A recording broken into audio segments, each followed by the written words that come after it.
Do you ever find it hard to talk about death or not sure what to really say when somebody you know has had somebody they love pass away? It can not always be an easy subject to talk about or bring up. And so in this episode, I talked to my aunt, actually. She is a funeral celebrant and she has to talk about death very often on a regular basis with a lot of people that either she doesn't know or she does know. So she walks us through of how to talk about death and gives us even some practical tips of what to say and what not to say as well, especially near the end. She shares a bit about that. So hopefully you enjoy this episode and you find it helpful. You want to know a fun fact? What a fun fact. I love fun facts. You're the first woman on this podcast. Am I? Yeah. And why is that? You haven't had any other interesting people that are women before? I feel honored. No, I don't know. Well, I guess the podcast originally was going to be just called Bros for Christ. Oh, okay. And then it was like going to be mostly me and Lek, my brother. Oh, yeah.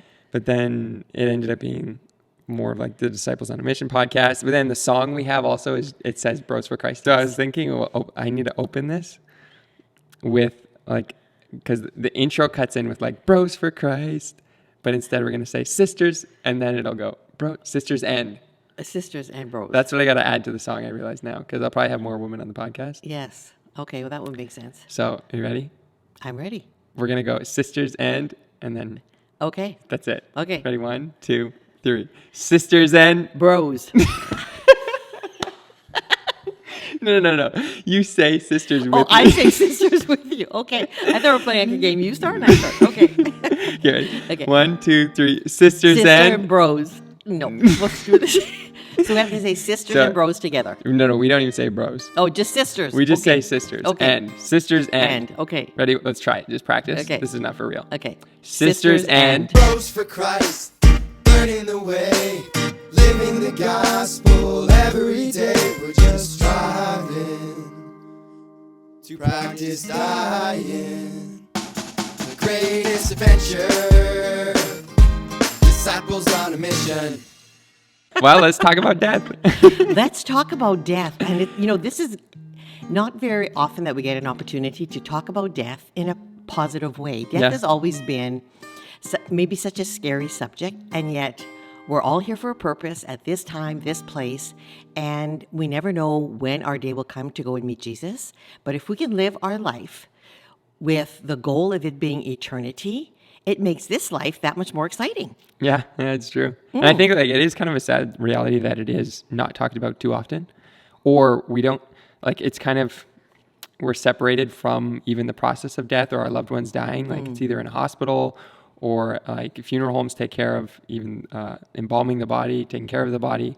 And so we're kind of separated from it in a lot of ways, I feel like now, especially my generation. Yes. And I think we need to talk about it more often. And that's something that you help people do.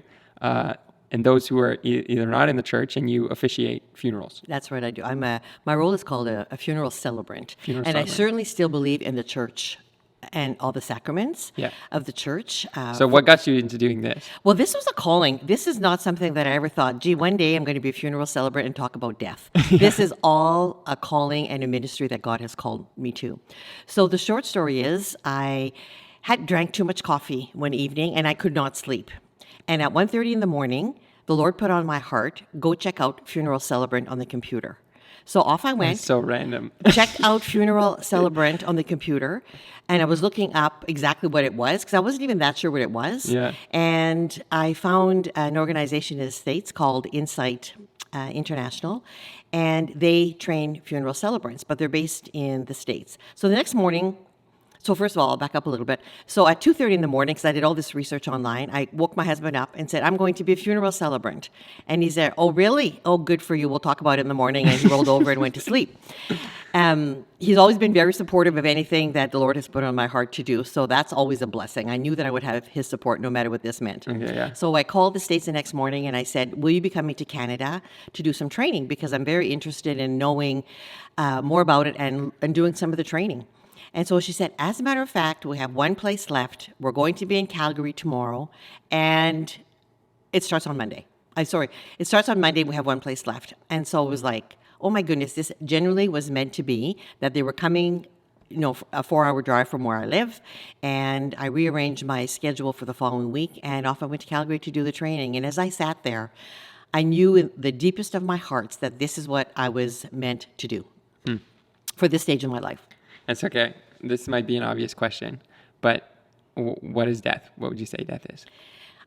Death is when we are no longer in our earthly bodies and we're joined with Christ in our unity with him. So the life that we've lived on earth will reflect the closeness that we have to Jesus when we die, and also that we're not afraid to pass because we know where we're going.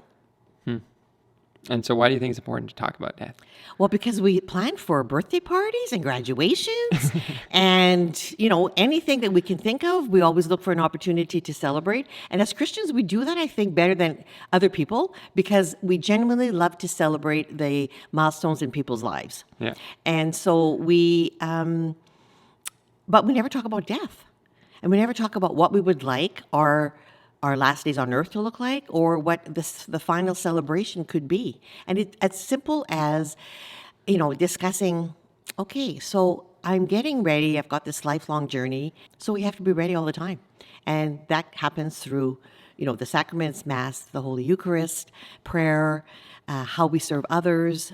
It's a lifelong process. But if we are doing that constantly in our lives, and it doesn't mean that we won't have good or bad days, of course we still do. But then the end doesn't seem as scary when we know we're going to meet our Creator. And this might be a tough question, but like when dealing with people who are outside of the church, then how do you either like lead them through this process and discuss it with them, even if they're like, whether they're not baptized or whether they're not Christians themselves, and the reality of like the salvation issue, you know what I mean? Well, I use the word hope. Okay. So when I'm dealing with people who don't have a Christian background, and I do services like that, and they are more difficult for me personally to do, but I always ask, would you like some prayer? Or can we say a prayer during the service? Because that's what we do. We meet together, we plan the service. And it's very seldom that someone will say no. Or they'll say, I want a reflection. And I talk about reflections of hope. And always ask if we could do the Lord's Prayer. Even if I get told, they want a non-denominational service or they don't want any religion, I still always ask. And very seldom do people say no. Because I explain to them that the service is for the deceased, but it's really for the people that are there. And you might have people there who are part of the service, who are coming to honor him and to celebrate who he was, that Lord's Prayer will have meaning for them. Yeah, that's got to be like, it's a blessing that you're there for people in those moments, and to have somebody of the faith when it could seem like a despairing time. Yes. Because for them, it's like, if they don't believe in hope for eternal life, like what's kind of going through their minds when it's really hard for them, because for some people they think this is the end, and there's a lot more sadness, overwhelming grief. Because just think about it, if you think it's the end, like there's nothing beyond death. Yeah, that's kind of depressing. It's very depressing, and that's where death can be really scary, because it's like, I've lived my life, but like, what for? Yeah. Yeah, if you don't have that. It's got to be a like serious wake up moment for. Well, I don't know if it is or if it isn't. I really trust the Holy Spirit when I meet with families, whether they believe or not, to give the right words and to be encouraging during their sad time. And obviously, you have to be a very good listener. I've been blessed to hear so many personal stories of the people that I've been had the opportunity and privilege to journey with while we're preparing the service. And then I officiate the service as well. So I would meet with them for 1 or 2 hours ahead of time. Then I would go home and, depending what the family wants, either get some scriptures ready or some kind of reflection. And I try to make it as personalized as I can, so that for the people that are there, it really links who that person was, whether it's by songs or reflection, or I often have a takeaway. And by a takeaway, I mean something to honor that person. So for example, if, everyone usually has a little memory card. So if the person was a reader, I'll say, take that memory card, stick it in your Bible or stick it in the book that you're reading. And every time you move that memory card, you're thinking of that person. If they're Christian, you can say, you can say a prayer for them. And if they're not, you can just think of them when you're moving the memory card as through the book that you're reading. And so, again, it's serving a purpose. The memory card is serving a purpose instead of just putting it away in a dresser drawer. Yeah. So then what would you say are some of the best ways to approach the topic of death and talk about death, even with people who are not of the faith? Well, the best way often is, you go anywhere, and if people don't know what you do, for me, I'll just say that I'm a funeral celebrant, and most times they'll say, "Well, what does that mean?" So I would explain it. Yeah. For other people, like if you're just sitting down having coffee with someone, I mean, imagine if you just sat across the table like we're doing now and say, Jerome, let's just talk about death as you're sitting at Starbucks. The other person will be like, "What are you talking about?" But then again, you can have some laughs, you can have some discussions, and some probably very thought-provoking talks when you just let's talk about death. Yeah. That death has been like a huge part of my own, or just reflecting on death. Yes. On my own journey. And for a while I would go to the graveyard every day. Okay. And I would just walk there and pray a rosary and just reflecting on my own death, on the lives that these people lived, and just how short life can be. Mm-hmm. It literally changes everything about life. When you come to the acceptance and reality of like, yeah, I'm going to die. Yes. And I have this amount of years. I don't know when I'm going to die. Mm-hmm. It could be shorter. But if I have this amount of time, how do I want to spend this? Who do I want to be? Who do I want to become? What do I want to listen to? Who do I want to follow? And it aligns, like, I guess it gives you a trajectory that you don't really have a choice about. Like, you're going to die regardless. We're going to die. Yeah.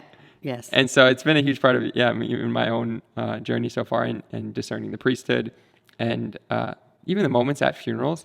Like, I find it to be such a sacred moment. But then you also see the difference between like somebody who's alive and then being in the presence of a dead body. It totally, for me, it's really convinced me of the reality of the soul. Yes, exactly. The reality of the soul. And, I've been privileged to be there when my dad passed and my younger sister died. And so that's why I really celebrate birthdays. Because often we celebrate birthdays without thinking of the gift that we had, number one, of being born, with all the stuff that's going on now with abortions and babies that are being killed, that now it just comes to the forefront even more how important our birthdays are and the gift of life that our mothers and fathers have given us. And so, yes, I'm getting on in age, but I celebrate every birthday with gusto because you just don't know what's around the corner. Yeah. Hey, I just want to take a quick moment to tell you that for the month of All Souls on Disciple on a Mission, there is Memento Mori merch or clothing available. You can get it only up until the end of November, so over the course of the month of All Souls, as we spend this time kind of reflecting on death and remembering our death. So if you'd like to go and get some of that Memento Mori clothing, you can go to discipleonamission.com.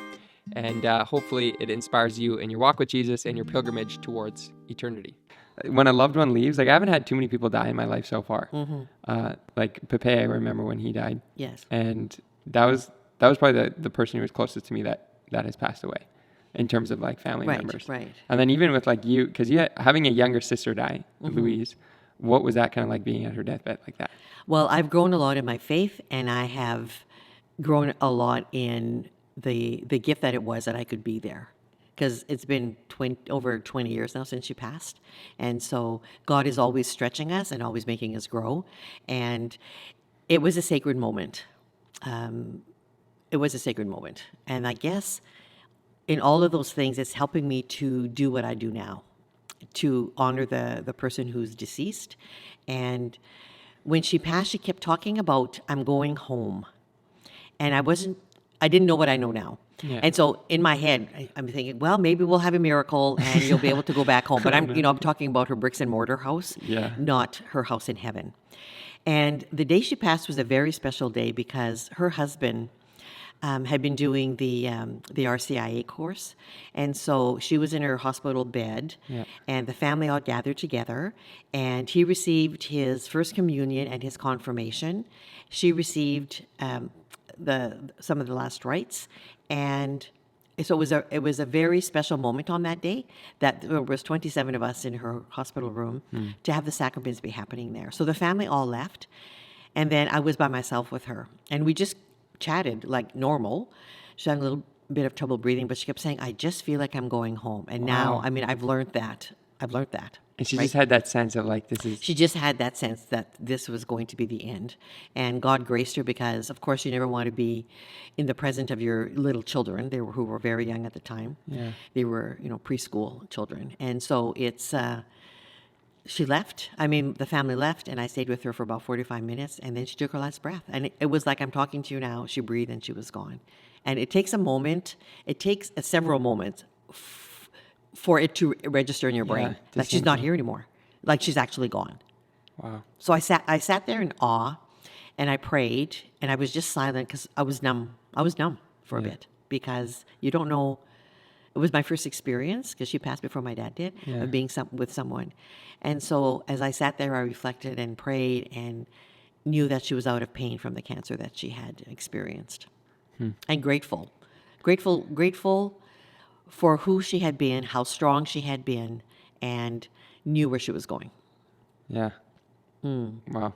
And then like, that can be a hard thing, going to funerals, or even if somebody in our family dies, or somebody, our friends of ours have a loved one who passed away. How do we like either journey with them or at least somewhat be a support, or what do we say in those kind of moments? Because sometimes it can be awkward, like, I'm sorry for your loss. And you just like, so far my experience is like, you express that your sorrow for them, and then you just kind of be present to them and be there. And like, there's not much to say. No, and I think you hit the target word there is present. We can be present without talking. Yeah. And for me, I quite enjoy conversation back and forth. And so that's been a lesson that I've had to learn, to just be still Yeah. You just sit with them, and just sit with them. or like a hug, and it just Yeah, and just be present. And so there are some things that are more encouraged to say when you're talking to someone in grief, and some things that you probably shouldn't say, just because words are powerful and we're all vulnerable during those times. So what you just mentioned already, I'm sorry for your loss. That's a common one. I wish I had the right words, but I don't. Just know that I care. So you're talking about inner kind of feelings, and sometimes we tend to say, oh yeah, for myself, my sister passed away, I know how you feel. No, we don't know how another person feels. So the best thing to do in those circumstances was, I don't know how you feel, but know that I'm here for you. Because we can never really know what another person feels. And yes, we've experienced, all of us, grief to one extent or another. And the worst thing to do is say, oh, I remember when, and this is what worked, and this is what they did, and whatever. Right now, you have to focus on what that person is feeling and let them feel that. Whether it's tears, whether it's grief, whether it's, I went to visit some friends, and the parents had just been killed in a car accident. Oh my. And so I sat in the laundry room, on the cupboard in the laundry room, like a little cupboard, while she ironed. Well, that would be the last thing that I personally would do if somebody that I loved passed away, but she needed to keep busy. So I sat in the laundry room while she ironed, and we talked about her parents. And so people grieve in different ways. And so the words that you say to them have to kind of be caring and yet comforting. So, give a hug, like you said earlier. And, I'm up early or I'm up late. Just give them a call. And then be specific about how you can help them. Like, show up, clean out their fridge, bring some food, do the laundry, line up the shoes at the entrance. Just something tangible, especially if it's a grief that's not expected, to just be there. And often people say, well, I don't know what to say. The words are not important. And what's important is not to say sort of the wrong thing. Yeah. Like if it was an elderly person, oh, well, at least she lived a long life. So many people die young. It doesn't matter whether the age of the person doesn't matter when they're elderly, either, or whether they're young, but especially an elderly person, there's still the same amount of grief. Yeah. And even if you know and you're preparing to say goodbye, it's always still a sad thing. Or he's in a better place. There's a reason for everything. Nobody wants to hear that. During those moments. During the moment, there's a reason for everything. That doesn't help the grief process at all. Aren't you over him yet? This person's been dead now for a while. Aren't you over it? You never get over grief. Grief becomes a new part of who you are. And you just kind of walk with it? You walk with it, you grow with it, you let go of it, it comes back, you let go of it again. And it's a process that you never forget. You are changed by the process of grief. You will never be the same. Because a part of the person that you loved is no longer there. So we have to readjust. We have to readjust how we feel. And how do you grieve well then? You have to go with your feelings. You just let it go. You have to let it go. And But then how do you not like get sucked into like either making bad decisions or acting according to your feelings? Because we can all feel certain things, but Yeah. like, you know what I mean? Yeah, and sometimes the feelings from the experience of people that I've spoken to can get so overwhelming that you can't get out of bed. And that's where we have grief counselors that can help, because there is help available, and sometimes people don't get the help they need. Yeah. You know, we get help for sore backs and our teeth and whatever. There is help there are grief counselors that can help with that in mind. Because if you're really bad and you can't get out of bed because of grief, or you're so overwhelmed you can't get anything done, then you need help, and there's nothing wrong with asking for help. Yeah. And so, I mean, do you have a few more? Well, I just had a few more. She was such a good person. God wanted her to be with Him. Oh yeah. Like, that is the worst thing to say. Especially if you tell it to like a kid. Well, exactly. Yeah, Like, we were talking about this yesterday a little Yes. bit, because then it like the kid could end up seeing God as like a bad guy. a bad guy. Yeah, you took my mom away. Yeah, and like, why would God need you more than than what I need my mom or my dad? Yeah. Yeah. So there's others, And I but can those see are it's some like of the that's key hard ones. because the people would be saying that in like trying to help them, obviously. Of course, everybody, but people are very like overly sensitive when they're dealing Yeah, with when you're grief, and so the vulnerable. words that we use are very important. So that's why saying less is acknowledge the person and call, because somebody say, I don't know what to say, so I'm not phoning. Just call. yeah. And because it's an uncomfortable subject. I mean, And that's why I love what I do in that sense, and I'm comfortable talking about death, because I want to share that with others. Yeah. And it's interesting because it's like it's the moments when people need somebody the most. most. But yet It's the hardest thing to it's say. scary because it's like if you since they're so vulnerable, you don't want to say the wrong thing. So then you sometimes disengage, pull back, and then don't do anything. Yes. Which is understandable because you don't want to offer more harm, because Right. if you say the wrong thing and they're But you know what? You can never really say the wrong thing. I think being present and knowing that you care is Yeah. the most important thing. But then you don't call them, and then 1 week, 2 weeks, 1 month, 2 months, 3 months, and then you want to reconnect again, and then it's even worse. Yeah, it's like because this you haven't huge made any elephant contact. in the Yeah, room. exactly. You have to acknowledge the elephant in the room. And I also try to do that when I do a service. I've worked with several families whose it was a death by suicide, and they wanted me to address that elephant in the room, or an overdose, because people know why they're there. And if you kind of skim over it and make light of, and not address it, it's like, well, this is why we're here, because this, tragedy and unfortunate circumstance has occurred. So I address it, and I always check with the family first. Do you want me to talk about, the cause of death? Yeah, the fact what- that he died. Yes, like, yes, and they always do. yeah. And so it's taken a little bit of work on my part to be able to do it gently and honor the person who's passed, and honor the people that are at the service, and yet be there with, again, talking about hope. And I always talk about the way they died does not define who they were. Right?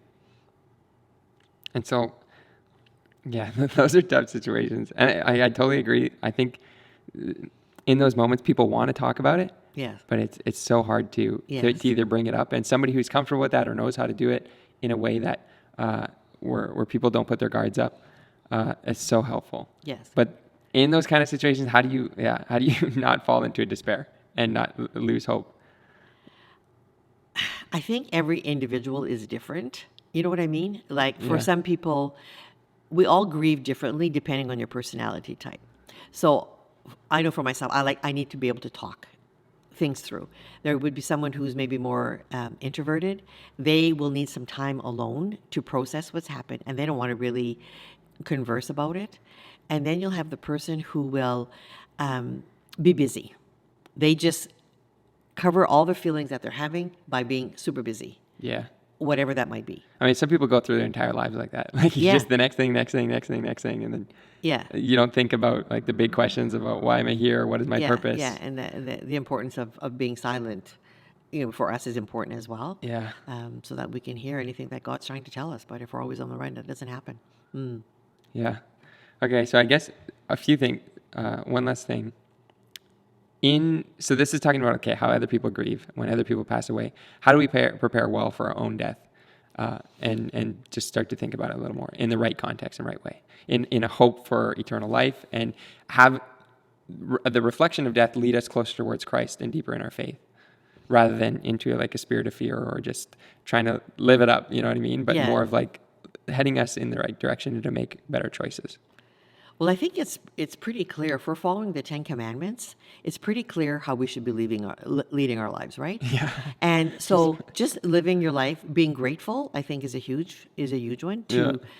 To be being of service, being of support to others that you know need it, genuinely caring and listening to other people's stories. I've heard so many stories, but even the people that you see every day, listening to their stories and being supportive and encouraging can make a big difference. And also think about, at your service, what do you want people to feel, and how do you want to be represented?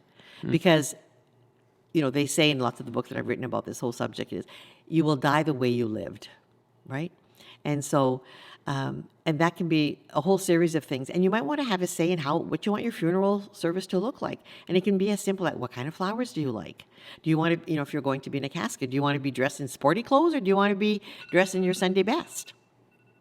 And it was interesting because I had this conversation with my elderly mother, and she said, I don't want anybody wearing black. I want everybody to be wearing colorful clothing because I've had a wonderful life, and I don't want people to be wearing black. And now this could be another topic, but why the different cultures and why we were black, that comes back to a couple of centuries ago. So anyways, we'll go into that in another time.